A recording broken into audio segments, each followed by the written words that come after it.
اعوذ باللہ من الشیطان اللعین الرجیم بسم اللہ الرحمن الرحیم الحمد للہ رب العالمین الصلاة والسلام علی اشرف الانبیاء والمرسلین وعلی آلہ طیبین الطاہرین المعصومین الذین اذہب اللہ عنہم الرجس وطہرہم تطہیرا اللہم صل علی محمد وآل محمد وعجل فرج قائم آل محمد۔ عزیزان محترم، ہم اپنی گفتگو میں بسا اوقات واقعات کو بیان کرتے ہیں، اور ان واقعات کو جنہیں ہم بیان کرتے ہیں ان کے پیچھے نہایت ہی ایک گہرا مقصد اور ایک نہایت ہی گہرا پیغام ہوتا ہے، لیکن افسوس کی بات کہ بعض افراد اس پیغام کو درک نہیں کر پاتے، سمجھنے سے عاجز ہوتے ہیں۔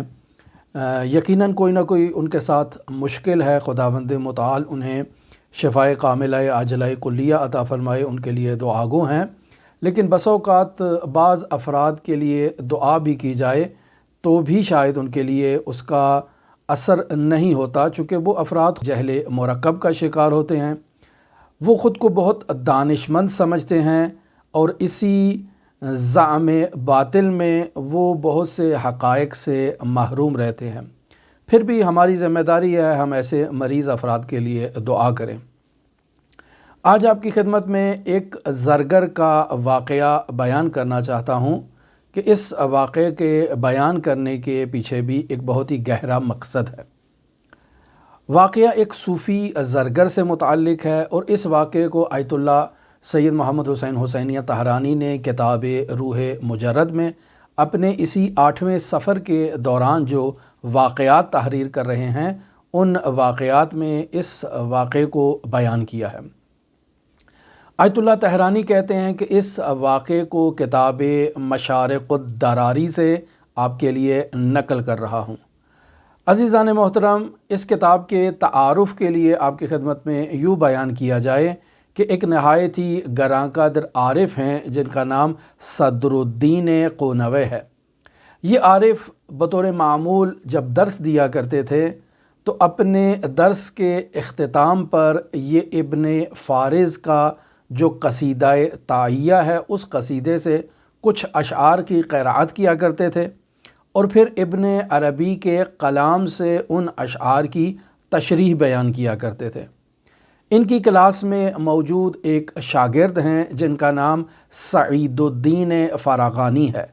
انہوں نے ان دروس کو جو قصیدہ تعیہ پر مشتمل تھے، ان دروس کو باقاعدہ جمع کیا، تحریر کیا، اور اس طرح سے فارسی زبان میں قصیدہ تعیہ کی ایک تشریح اسی سعید الدین فراغانی سے متعلق یہ کتاب بنی، اور در واقع یہ کتاب بیانات کا مجموعہ ہے جناب صدر الدین قونوی کا، کہ جو انہوں نے اس قصیدے کی تشریح میں ابن عربی کے بیانات سے اور ان کی تعلیمات سے اس قصیدے کی تشریح کی ہے۔ تو اس اعتبار سے ایک نایاب کتاب ہے، ایک قابل استفادہ کتاب ہے۔ البتہ ہر کوئی ایسی کتابوں سے استفادہ کرنے کی صلاحیت نہیں رکھتا ہے، یہ افراد کے ذوق پر ڈیپینڈ کرتا ہے، افراد کی علمی قابلیت اور علمی صلاحیت پر ڈیپینڈ کرتا ہے۔ اس کتاب مشارق الدراری کو خود جناب صدر الدین قونوی نے مطالعہ کیا اور اس کی تائید فرمائی ہے۔ اس کتاب مشارق الدراری کے صفحہ نمبر 513 سے 515 تک آیت اللہ طہرانی اس واقعے کو اس کتاب سے نقل فرما رہے ہیں۔ فرماتے ہیں کہ ایک صوفی زرگر تھا جسے قرآن مجید میں سورہ نجم کی آیت نمبر 53 پر اعتراض تھا اور اشکال تھا۔ وہ آیت کیا ہے؟ خداوند متعال ارشاد فرما رہا ہے فی یوم کان مقدارہ 50,000 سنہ، یعنی وہ دن کہ جس دن کی مقدار 50,000 سال کے مساوی ہوگی۔ یقینی بات ہے یہ قیامت کے دن کی طرف اشارہ کیا جا رہا ہے۔ اس زرگر کے لیے اس آیت کو سمجھنا دشوار تھا۔ کیسے ممکن ہے کہ ایک دن 50,000 سال پر مشتمل ہو؟ یہ قابل فہم نہیں ہے، قابل ہضم نہیں ہے۔ یہ صوفی کہتا ہے کہ میں جمعے کے دن اپنی خانقاہ میں بیٹھا ہوا تھا کہ مجھے کہا گیا کہ یہاں جائے نماز موجود ہیں، ان نماز کو اٹھاؤ اور جامع مسجد میں لے جاؤ، نماز جمعہ کے لیے وہاں جا کر انہیں بچھاؤ۔ یہ کہتا ہے کہ جمعے کا دن ہے، میں جامع مسجد میں جانے سے پہلے کیوں نہ غسل جمعہ کر لوں۔ لہٰذا یہ دریائے دجلہ پر آتا ہے بغداد میں، اور اپنے کپڑے اتار کر دریا کے کنارے میں رکھتا ہے اور دریا میں اتر جاتا ہے اور ایک غوطہ لگاتا ہے تاکہ غسل ارتماسی کیا جائے یہاں اس دریائے دجلہ کے اندر غسل جمعہ۔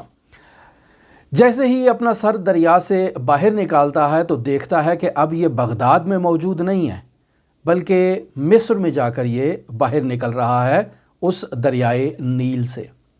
نہایتی تعجب کرتا ہے، دریا سے باہر نکلتا ہے، ظاہری بات ہے پہننے کو کپڑے بھی نہیں ہیں، کسی طرح سے گزارا کر لیتا ہے اور مصر میں داخل ہوتا ہے، مصر کے ماحول کو دیکھتا ہے، وہاں کچھ وقت زندگی گزارتا ہے، پھر وہاں ایک خاتون کو پسند کرتا ہے اور اس سے شادی کر لیتا ہے۔ اس خاتون سے اس کو اولاد ہوتی ہے۔ ٹھیک 7 سال گزرنے کے بعد یہ دوبارہ نیل کے کنارے آتا ہے غسل کرنے کی نیت سے۔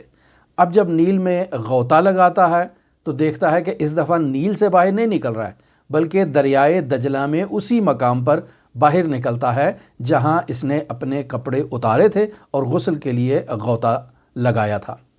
اب دریا سے باہر نکلتا ہے دجلہ سے، اپنے کپڑے پہنتا ہے، دوبارہ خانقاہ جاتا ہے، اور جب وہاں پہنچتا ہے تو اسے کہا جاتا ہے کہ تم ابھی تک جائے نماز لے کر جامع مسجد نہیں گئے ہو، فوراً یہ جائے نماز لے کر جامع مسجد میں جاؤ، وہاں تمہارا انتظار ہو رہا ہے، لوگوں نے نماز جمعہ پڑھنی ہے۔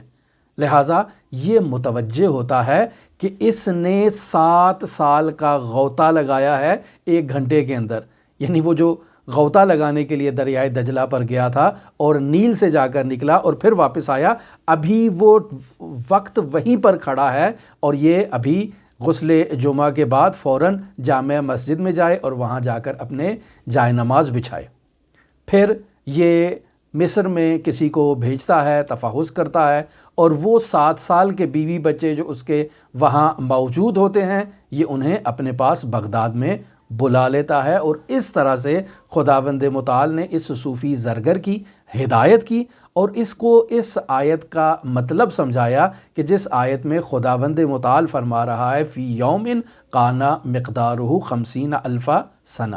پس یہاں اس زرگر کے لیے در واقع اس کے لیے بسط الزمان کی کیفیت رونما ہوئی اور اس کے لیے زمانے کا وقت جو ہے وہ پھیل گیا۔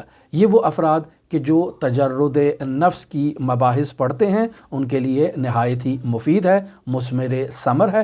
ہر کسی کو یہ باتیں قابل ہضم نہیں ہے، لیکن پھر بھی ہماری ذمہ داری ہے کہ ایسے مریض افراد کے لیے دعا کریں۔ خداوند متعال ہم سب کو ہدایت عطا فرمائے۔ آپ تمام عزیزوں کے لیے امام علی ابن موسیٰ الرضا علیہ آلاف و تحیت و ثنا کی بارگاہ میں نائب و زیارہ بھی ہیں اور دعا گو بھی ہیں۔ اللہم صلی علی محمد و آل محمد وعجل فرج قائم آل محمد۔